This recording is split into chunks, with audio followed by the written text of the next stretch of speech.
प्रगतिशील साहित्य मंच तरफ कविता पाठ भद्रक जिला आकरपड़ा स्थित पुरुषंड तोलमेलन मंडप निकट विशिष्ट साहित्य साधक तथा प्राक्तन प्रधान शिक्षक भिकारी चरण दास बासभवन परिसर रे विभिन्न कवि कवियित्री मानंकु नै कविता पाठ उत्सव अनुष्ठित होई जाइछि। साहित्य साधक श्री दास प्रथमे जातीय पताका उत्तोलन करिबा परे कविता पाठ आरंभ होइतिला। ए कविता पाठ मंच रे विभिन्न अतिथि माने मंचासीन थिले। बालेश्वर जिला खैरार साहित्य साधक तथा मो अनुष्ठान साहित्य संसद र संपादक कवि कमल नरेंद्र प्रसाद बेहरा जोगदे कविता पाठ करथिले।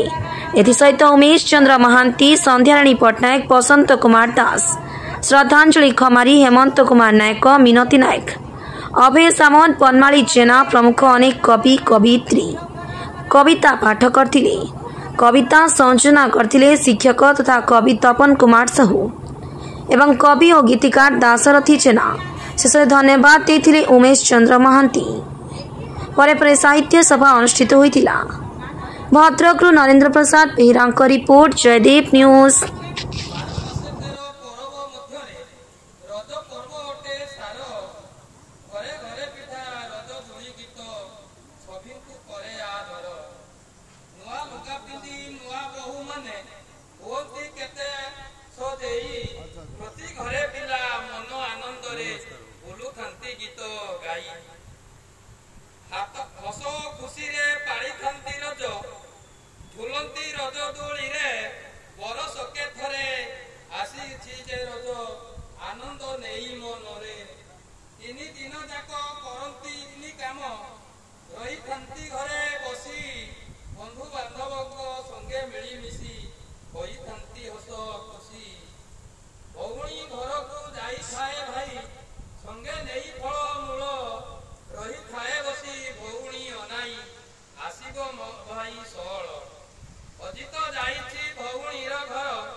मोबाइल माध्यम आम समस्त आज एकाठी ए मोबाइल संसार में बहुत किसी कर मो लेखा कि मोबाइल युग टिकी छुआ टिकी मन टी ए मोबाइल किणी नहीं बापा माँ भाई भौणी की छाड़ी से खाली मोबाइल पीछा झाऊँची एक मोबाइल युग एक मोबाइल युग खाऊ ना छुआ अझटा करें माँ मोबाइल जब दे सब भूली छुआ खुशी रे खाउछि जेबे मोबाइल हाथे रहउछि एक मोबाइल जुग होइछि भाई एक मोबाइल जुग होइछि।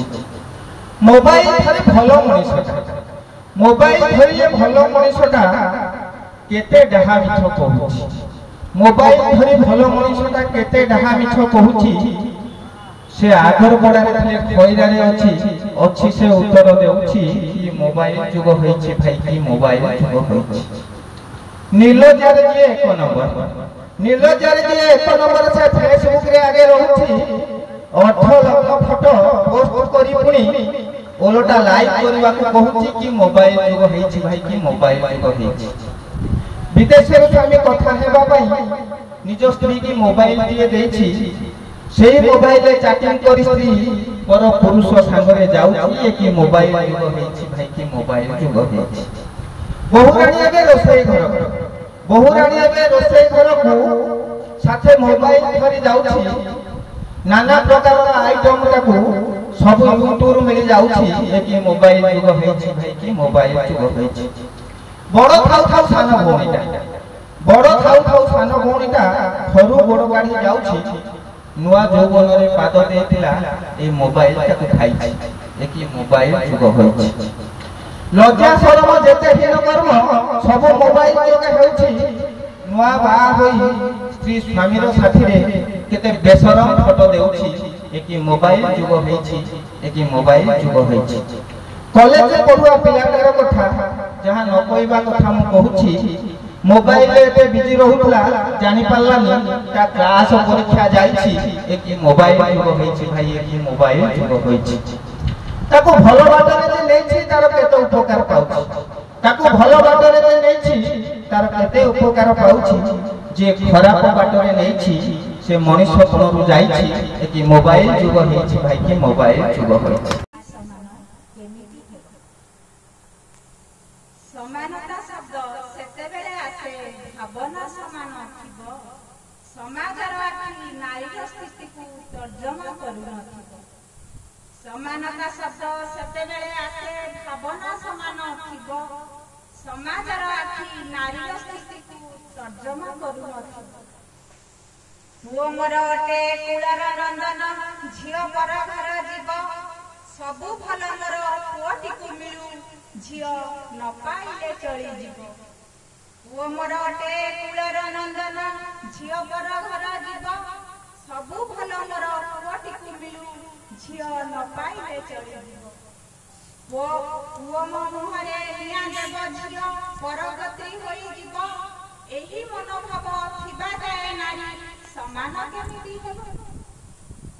पुओ नाही वंश केमिति बढ़िबो भाड़ेड़ी तो पड़ुथिबो झियो होई अछि गोली मा पेटे कन्या भ्रूण हत्या हेबो। पुओ नाही वंश केमिति बढ़िबो भाड़ेड़ी तो पड़ुथिबो झियो होई अछि गोली मा पेटे कन्या भ्रूण हत्या हेबो।